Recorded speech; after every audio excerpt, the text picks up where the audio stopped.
नमस्कार सर्वांना. सर्वप्रथम श्री स्वामी समर्थ. जय जय स्वामी समर्थ. स्वामी भक्तांनो, तुम्हा सर्वांचे आपल्या श्री स्वामी समर्थ या चॅनलमध्ये सहर्ष असे मनापासून स्वागत. स्वामी भक्तांनो, आज आपण जो सत्य स्वामी अनुभव पाहणार आहोत, हा अनुभव जेव्हा तुम्ही पाहाल तेव्हा तुमच्याही अंगावर काटा आल्याशिवाय राहणार नाही. त्यामुळे आजचा अनुभव शेवटपर्यंत नक्की पहा. चला तर मग आपण आपल्या आजच्या अनुभवाला सुरुवात करूया. दत्त जयंतीचा दिवस होता. अक्कलकोटमध्ये भक्तांचा पूर लोटला होता. पाय ठेवायला सुद्धा जागा नव्हती. माधुरी आणि तिचे पती आपल्या 5 वर्षाच्या वेदांतला घेऊन दर्शनासाठी रांगेत उभे होते. उन्हाचा तडाखा आणि गर्दीची रेटारेटी यामुळे वेदांत रडवेला झाला होता. माधुरीने त्याचा हात गच्च पकडून ठेवला. बाळा, हात सोडू नकोस. दर्शन घेऊन बाहेर पडत असताना माधुरी तिच्या मुलाला म्हणजेच वेदांतला म्हणाली. त्याचबरोबर माधुरी त्याला थोड्या क्षणासाठी सुद्धा त्याचा हात सोडत नव्हती, कारण गर्दी खूपच होती.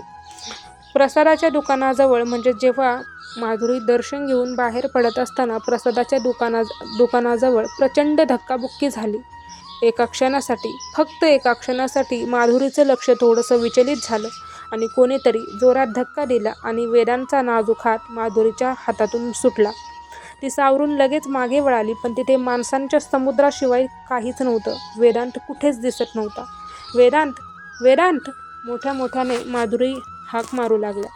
माधुरीने हंबरडा फोडला. तिचे पती सैरावैरा पळू लागले.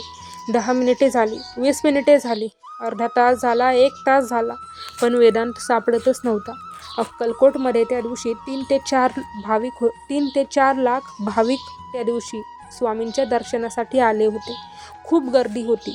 लहान मुले पळवणारी टोळी असल्याची भीती मनात घर करत होती. माधुरी रडून रडून बेशुद्ध पडायच्या अवस्थेत होती. अखेर तिने वडाच्या झाडाखाली डोकं आपटलं आणि आक्रोशाने ओरडली, माऊली, तू अनाथनाथ आहेस ना? मग आज माझ्या लेकराला पोरकं होऊ देऊ नकोस. त्याला माझ्या कुशीत आणून दे, नाहीतर मी इथेच जीव देईन. पोलिसांनी अनाउन्समेंट केली, पण गर्दीत आवाज पोहोचत नव्हता. मंदिराच्या मागच्या बाजूला म्हणजे साधारण 2 तासानंतर मंदिराच्या मागच्या बाजूला जिथे गर्दी थोडी कमी असते आणि तिथे एक पोलीस हवालदाराला एक लहान मुलगा दिसला. तो मुलगा रडत नव्हता, उलट तो कोणाशी तरी हसून गप्पा मारत होता. पोलीस धावत तिथे गेले. तो वेदांतच होता. माधुरी आणि तिचे पती तिथे पोहोचले. माधुरीने धावत जाऊन वेदांतला तर मिठीच मारली. बाळा, कुठे गेला होतास? मी जीव सोडला असता रे. पण वेदांत एकदम शांत होता. त्याच्या चेहऱ्यावर भीतीचा लवलेशही नव्हता. त्याच्या हातात एक मोठा गरमागरम पेढा होता. माधुरीने विचारलं, बाळा तू रडला नाहीस आणि तुला हा पेढा कोणी दिला? तू इथे कसा आलास? वेदांतने आपल्या बोबड्या भाषेत जे सांगितलं ते ऐकून तिथे उभे असलेल्या प्रत्येकाच्या अंगावर काटा आला. वेदांत म्हणाला, आई, मी हरवलो होतो तेव्हा खूप रडलो. लोक मला तुडवत जात होते. मला खूप भीती वाटली. तेवढ्यात गर्दीतून एक मोठे आजोबा आले.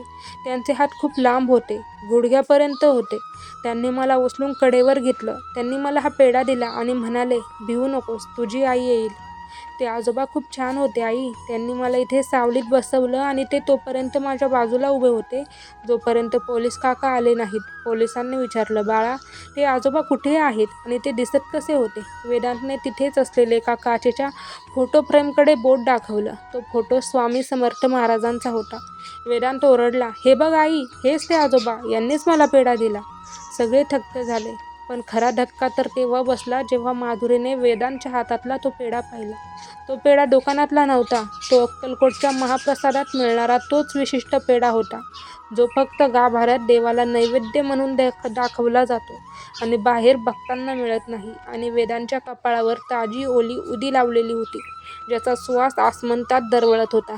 तेव्हा तिथे उपस्थित असलेल्या एका म्हाताऱ्या वारकऱ्याने डोळ्यात पाणी आणून म्हटलं, ताई, तुमचं नशीब थोर. ज्याला बघायला जग तरसतं त्याने स्वतः तुमच्या पोराची राखण केली. साक्षात अजानुबाहू स्वामी समर्थ तुमच्या लेकराला सांभाळत होते.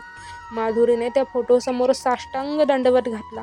तिला समजलं होतं की गर्दीत हात सुटला तरी चालेल, पण त्याचा हात आपल्या डोक्यावर असला ना की जगातली कोणतीच ताकद बाळाला आईपासून वेगळं करू शकत नाही. भिवू नकोस, मी तुझ्या पाठीशी आहे. स्वामी भक्तांनो, आजचा हा स्वामी अनुभव तुम्हाला कसा वाटला ते कमेंटमध्ये नक्की सांगा. त्याचबरोबर स्वामी भक्तांनो, तुमचेही काही असे अनुभव असतील तर ते शेअर करा.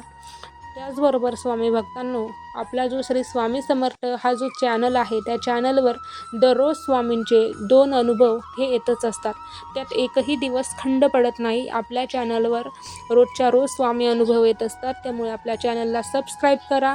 त्याचबरोबर तुमचेही काही असे अनुभव असतील तर शेअर करा. चला तर मग भेटूयात पुढच्या अनुभवामध्ये. तोपर्यंत सर्वांना श्री स्वामी समर्थ. जय जय स्वामी समर्थ. धन्यवाद.